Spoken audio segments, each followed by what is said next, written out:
आज मैं आपको गीता माधुर्य से, जिसमें गीता के हर तरह के प्रश्न के रूप में उसको समझाया गया है, जिसे हम सुन के बहुत आसानी से हर अध्याय को समझ सकते हैं।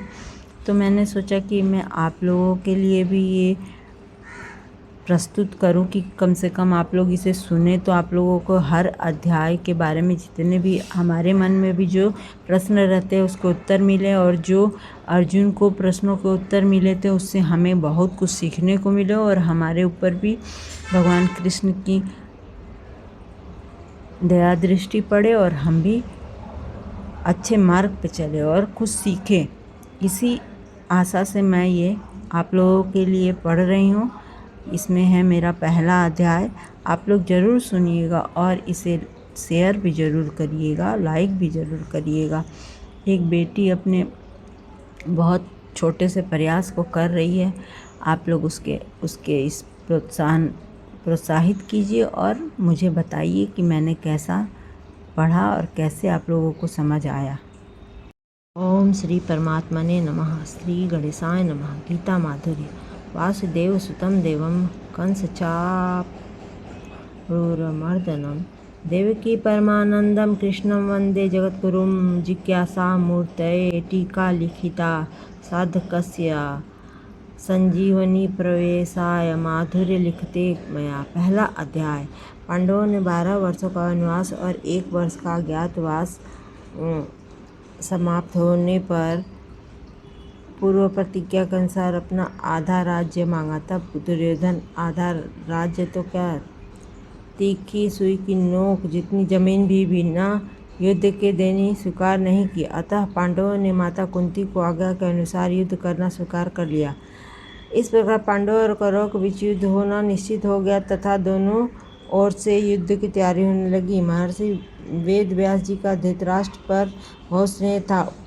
उस स्नेह के कारण उन्होंने धृतराष्ट्र के पास आकर कहा कि युद्ध होना और उसके क्षत्रियों का महान संहार होना अवश्य भावी है, इसे कोई टाल नहीं सकता। यदि तुम युद्ध देखना चाहते हो तो मैं तुम्हें दिव्य दृष्टि दे सकता हूँ, जिससे तुम वहीं बैठे युद्ध को अच्छी तरह से देख सकते हो। इस पर धृतराष्ट्र ने कहा कि मैं जन्म अंधा रहा, अब अपने कुल के संहार को मैं देखना नहीं चाहता, परंतु युद्ध कैसे हो रहा है यह समाचार जरूर जानना चाहता हूँ। व्यास जी ने कहा कि मैं संजय को दिव्य दृष्टि देता हूँ, जिससे तुम ये संपूर्ण युद्ध को, संपूर्ण घटनाओं को, सैनिकों के मन में आई हुई बातों को भी जान लेना, सुन लेना, देख लेना, और सब बातें तुम्हें सुना भी देगा। ऐसा कहकर व्यास जी ने संजय को दिव्य दृष्टि प्रदान की। उधर निश्चित समय के अनुसार कुरुक्षेत्र में दोनों सेनाएं युद्ध के लिए तैयार थी। अतः प्रश्न होता है कि जब युद्ध के लिए दोनों सेनाएं तैयार थी, ऐसे मौके पर भगवान ने अर्जुन को गीता उपदेश क्यों दिया? शोक दूर करने के लिए ही भगवान ने अर्जुन को गीता उपदेश दिया। अर्जुन को शोक कब हुआ और क्यों हुआ? जब अर्जुन ने दोनों सेनाओं में अपने ही निजी कुटुंबियों को देखा और सोचा कि दोनों तरफ हमारे कुटुंबी मरेंगे, तब ममता के कारण उनको शोक हुआ। तो अर्जुन ने दोनों सेनाओं को, अपने कुटुंबियों को क्यों देखा? भगवान श्री कृष्ण ने जब दोनों सेनाओं के बीच में रथ खड़ा करके अर्जुन से कहा कि तुम युद्ध की इच्छा से इकट्ठे हुए इन कुरुवंशियों को देखो, तब अर्जुन ने अपने कुटुंबियों को देखा। भगवान ने अर्जुन को दोनों सेनाओं में कुरुवंशियों को देखने के लिए क्यों कहा? अर्जुन ने पहले भगवान से कहा था कि हे अच्युत, दोनों सेनाओं के बीच मेरा रथ खड़ा करो, जिससे मैं देख सकूं कि हाँ मेरे साथ 2 हाथ करने वाले कौन है। अर्जुन ने ऐसा क्यों कहा? जब युद्ध की तैयारी बजे तब उत्साह में भरकर अर्जुन दोनों सेनाओं के बीच में रथ खड़ा करने के लिए भगवान से कहा। बाजे क्यों बजे? कौरव सेना के मुख्य सेनापति भीष्म जी ने जब सिंह की दहाड़ के समान गर्ज कर शंख बजाया, तब कौरव सेना के बाजे बजे और पांडव सेना के भी बाजे बजे। भीष्म जी ने शंख क्यों बजाया? दुर्योधन को हर्षित करने के लिए भीष्म जी ने शंख बजाया। दुर्योधन अप्रसन्न क्यों था? दुर्योधन ने गुरु द्रोणाचार्य के पास जाकर कहा कि आपके प्रतिपक्ष में पांडवों की सेना खड़ी है, इसको देखिए, अर्थात जिन पांडवों पर आप सप्रेम रखते हैं वे ही आपके विरोध में खड़े हैं। पांडव सेना के व्यूह रचना भी धृष्टद्युम्न की द्वारा ही की गई है, जो आपका मारने के लिए उत्पन्न हुआ है। इस प्रकार दुर्योधन की चालाकी से राजनीति से भरी हुई तीखी बातों को सुनकर द्रोणाचार्य चुप रहे, कुछ बोले नहीं। इसमें दुर्योधन प्रसन्न हो गया। द्रोणाचार्य क्यों चुप रहे? दुर्योधन ने द्रोणाचार्य को उकसाने के लिए चालाकी से राजनीति जो बातें कही, वे बातें द्रोणाचार्य को बुरी लगी। उन्होंने यह सोचा कि अगर मैं इन बातों का खंडन करूं तो युद्ध के मौक़ों पर आपस में खटपट हो जाएगी, जो उचित नहीं है। मैं इन बातों का अनुमोदन भी नहीं कर सकता, क्योंकि यह चालाकी से बातचीत कर रहा है, सरलता से बातचीत नहीं कर रहा। इसलिए द्रोणाचार्य चुप रहे। दुर्योधन ने ऐसी बातें कब और क्यों कही? दुर्योधन ने व्यूहाकार खड़ी हुई पांडव सेना को देखकर गुरु द्रोणाचार्य को उकसाने के लिए ऐसी बातें कही। इसका वर्णन संजय ने धृतराष्ट्र के प्रति किया है। संजय ने वर्णन धृतराष्ट्र के प्रति क्यों किया? जब धृतराष्ट्र ने युद्ध की कथा को आरंभ से विस्तार पूर्वक सुनना चाहा, तब संजय ने ये सब बातें धृतराष्ट्र से कही। धृतराष्ट्र ने संजय से क्यों सुनना चाहा? 10 दिन युद्ध करने के बाद संजय ने अचानक आकर धृतराष्ट्र से कहा कि कौरव पांडवों के पितामह शांतनु के पुत्र भीष्म मारे गए रथ से गिरा दिए, जो संपूर्ण योद्धाओं के मुख्य और संपूर्ण धनुर्धारियों श्रेष्ठ थे। ऐसे पितामह भीष्म आज से शैया पर पड़े हुए हैं। इस समाचार से सुनकर धृतराष्ट्र को बड़ा दुख हुआ और वह विलाप करने लगा। फिर उन्होंने संजय से युद्ध का सारा वृत्तांत सुनने के लिए कहा और पूछा, है संजय, धर्म भूमि कुरुक्षेत्र में युद्ध की इच्छा से इकट्ठे हुए मेरे और पांडु के पुत्र ने क्या किया? संजय बोले, इस समय व्यूह रचना से खड़ी हुई पांडवों की सेना को देखकर राजा दुर्योधन द्रोणाचार्य के पास गया और उनसे कहा कि हे आचार्य, आप अपनी बुद्धिमान शिष्य द्रुपद्युम्न धृष्टद्युम्न के द्वारा व्यूह रचना से खड़ी की हुई पांडवों की इस बड़ी भारी सेना को देखिए। पांडवों की सेना में किन किन को देखूं दुर्योधन? धृतराष्ट्र ने पूछा।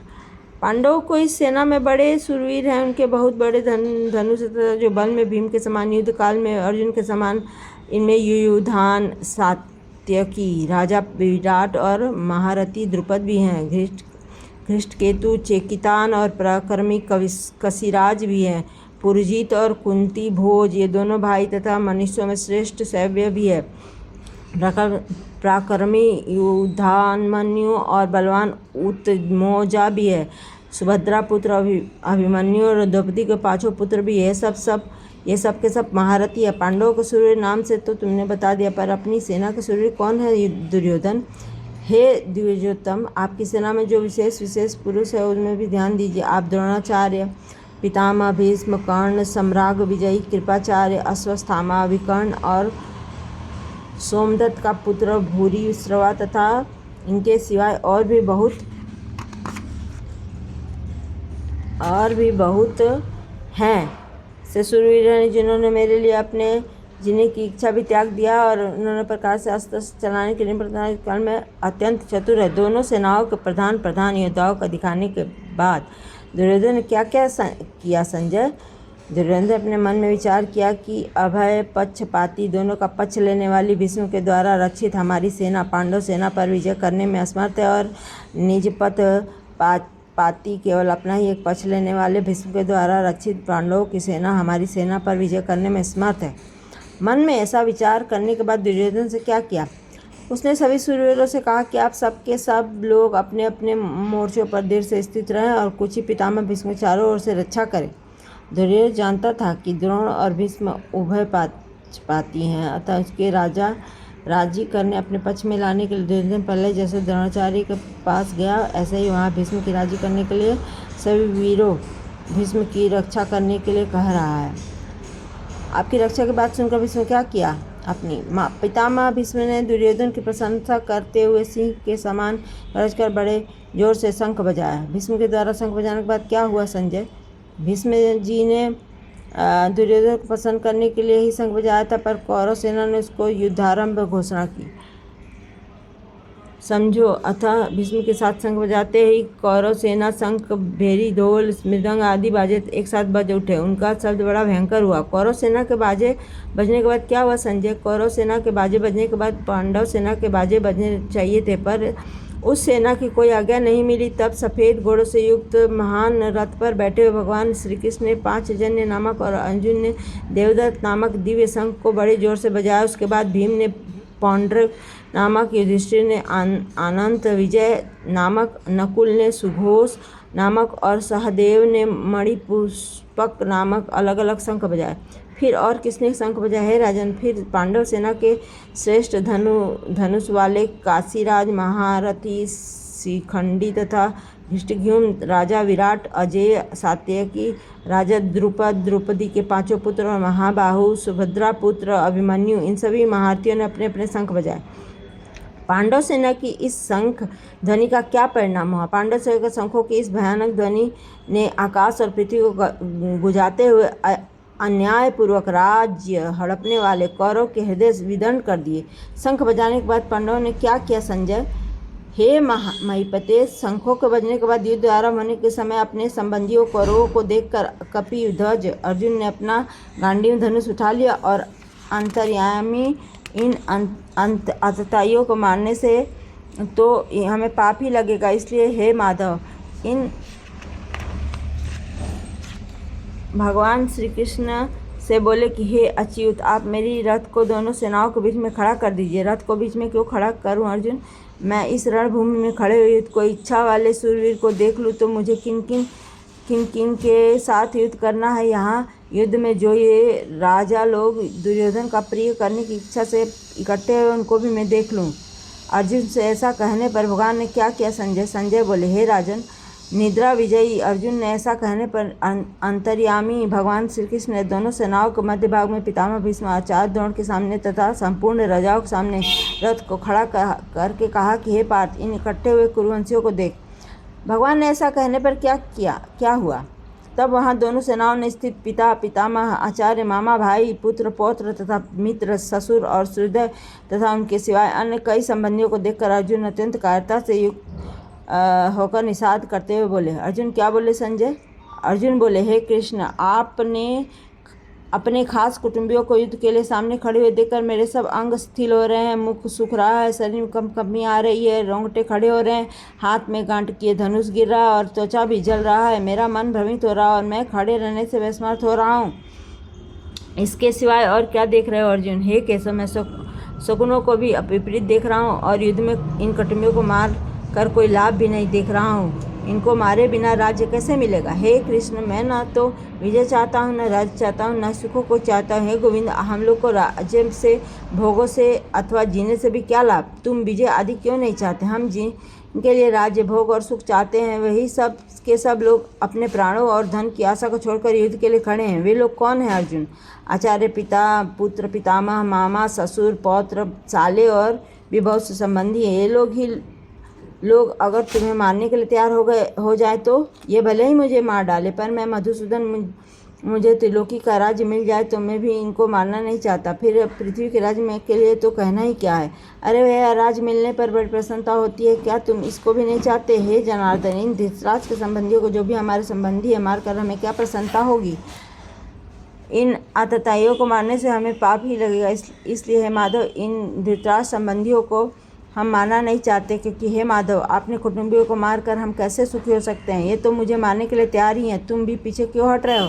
महाराज, इनका तो लोभ के कारण विवेक विचार लुप्त हो गया है, इसलिए ये दुर्योधन आदि कुल के नाश करने वाले दोष को, मित्र द्रोह के होने वाले पाप को नहीं देख रहे हैं। मैं भी है जनार्दन, कुल के नाश से होने वाले दोष को जानने वाले हम लोगों को तुम पाप से बचाना ही चाहिए। अगर कुल का नाश हो ही जाए तो क्या होगा? कुल का नाश होने पर सदा से चले आए कुल धर्म, कुल परंपरा नष्ट हो जाते हैं। कुल धर्म के नष्ट होने पर क्या होता है?